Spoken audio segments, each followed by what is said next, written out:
ठंडी रात थी। आसमान पर बादल ऐसे फैले थे जैसे चांद को जानबूझकर छिपा लिया गया हो। गांव के बाहर वाली कच्ची सड़क पर सिर्फ एक ही आवाज थी, मेरे कदमों की। हर कदम के साथ सूखे पत्ते चरमराते और वही आवाज मुझे डराने लगती। मैं खुद से बार बार कह रहा था, डर मत, ये बस रात है। मेरा नाम अमन है। मैं शहर से गांव अपने घर लौट रहा था। बस आखिरी स्टॉप पर छोड़ गई थी और वहां से घर तक करीब 2 किलोमीटर का रास्ता था। दिन में ये रास्ता सीधा साधा लगता है, लेकिन रात में जैसे कोई और ही दुनिया हो। चलते चलते मुझे दादी की बात याद आई।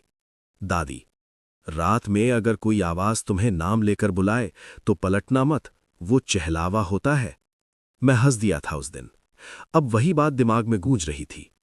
अचानक पीछे से किसी के चलने की हल्की सी आवाज आई, छप छप। मैं रुक गया, आवाज भी रुक गई। मैं फिर चला, आवाज फिर शुरू। दिल की धड़कन तेज हो गई। मैंने पीछे मुड़कर देखा, कोई नहीं, सिर्फ अंधेरा और पेड़ों की परछाइयां।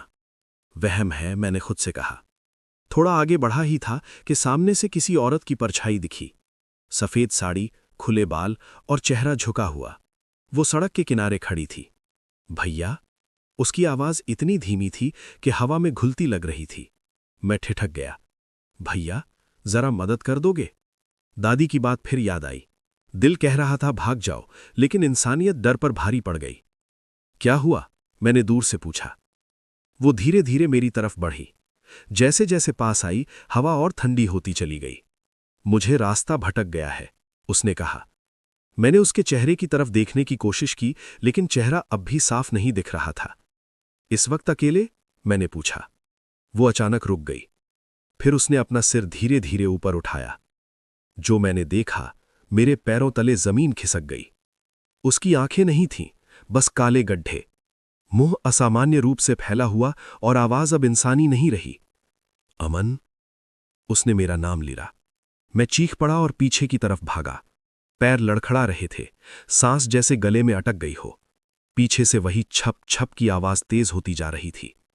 भागते भागते मैं गांव के पुराने मंदिर के पास पहुंच गया, बिना सोचे समझे अंदर घुस गया और घंटी जोर जोर से बजाने लगा। आवाज अचानक बंद हो गई। सन्नाटा। मैं जमीन पर बैठ गया, पसीने से भीगा हुआ। कुछ देर बाद हिम्मत करके बाहर झांका, कोई नहीं था। रास्ता खाली, जैसे कुछ हुआ ही न हो। सुबह जब घर पहुंचा, दादी ने मुझे देखा और चौंक गईं। तू सड़क से आया था? उन्होंने पूछा। मैंने सिर हिला दिया। उन्होंने गहरी सांस ली। कल अमावस की रात थी, दादी बोली। रात का चहलावा अक्सर ऐसी ही रातों में दिखता है। वो किसी डर से नहीं, इंसान की दया से ताकत पाता है। मैं चुप रहा। आज उस बात को सालों बीत चुके हैं। मैं अब भी उस रास्ते से नहीं जाता, क्योंकि कुछ रातें अंधेरी नहीं होती, वो बस इंतजार कर रही होती हैं किसी के पलटने का। अगर आपको ऐसी ही डर और रहस्य से भरी कहानियां पसंद हैं तो मेगोटून मस्ती चैनल को अभी सब्सक्राइब कीजिए। यहां हर कहानी के साथ मिलेगा नया रोमांच, नया डर और नया सबक। वीडियो पसंद आए तो लाइक जरूर करें और अपनी राय कमेंट में बताइए, क्योंकि अगली कहानी शायद आप ही के लिए हो।